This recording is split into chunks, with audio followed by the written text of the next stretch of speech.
이분이 올해 20살이 됐더라고요. 근데 이 사태를 지켜보면서 좀 하고 싶었던 말이 많았던 것 같아요. 9일에 본인의 블로그에 글을 남겼더라고요. 제목은 저는 가수 박상철 일남이녀 중 막내 박땡땡입니다. 라는 제목의 글인데 이 내용을 보면은 이 저희 가족이 그동안 상간녀로 인해 받아온 상처와 계속되어 온 협박과 자기중심적인 언론 보도에 도저히 참을 수 없어 글을 올립니다. 라고 서두를 시작을 했고요. 또 박상철 씨 현 아내 이모 씨의 존재를 알게 된 건 13살 본인의 생일 때 알게 됐다라고 얘기를 하면서 이 두 번째 이혼 소송을 제기한 박상철 씨의 현 아내에 대해서 얘기를 했습니다. 네. 아, 근데 13살 때 알게 됐다면 한창 사춘기 맞아요, 때 이제 맞아요. 아버지의 외도를 알게 된 건데 진짜 상처가 이만저만이 충격이 아니었을 것 엄청나죠. 같아요. 네. 그 막내딸은 구체적으로 어떤 입장을 내놓은 건가요? 박상철 씨의 막내딸이 올린 글을 살펴보면 박상철 씨의 현재 아내 이모 씨에 대한 분노를 그대로 느낄 수가 있는데요. 이모 씨를 상간녀 그리고 이여자 등으로 표현했습니다. 사춘기 시절 이여자로 인해 하루하루 악몽에 시달리면서 살았다. 어린 시절부터 지금까지 상간녀의 굴레에서 벗어날 수 없었다. 특히 내 생일을 기억하고 있는 이모 씨 때문에 내 생일에는 아빠를 만날 수가 없었다. 심각합니다.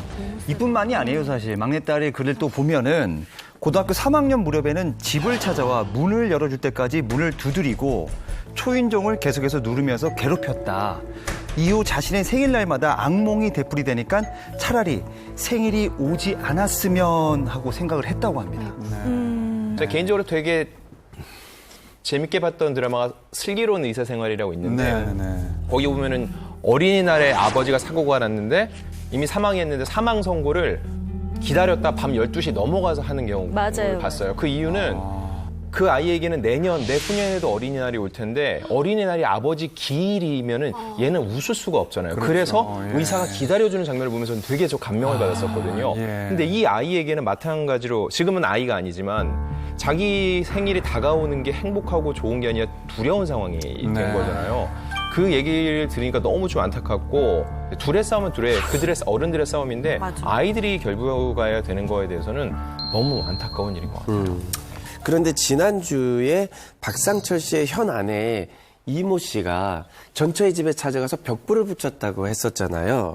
어떤 내용의 벽보인지 좀 언급을 했나요? 근데 사실 박상철 씨 현 아내 이모 씨의 주장에 먼저 따르면 박상철이 전처와의 이 두 집 살림을 하는 것을 알고 전처 집에 찾아갔는데 이 문을 열어주지 않았다. 그래서 벽보를 붙이고 왔다라고 얘기를 합니다. 그리고 이 사실을 알고 박상철이 나를 폭행했다라고 주장을 하는데요. 그런데 이 막내딸이 당시 상황과 함께 이 벽보 내용에 대해서 밝혔습니다.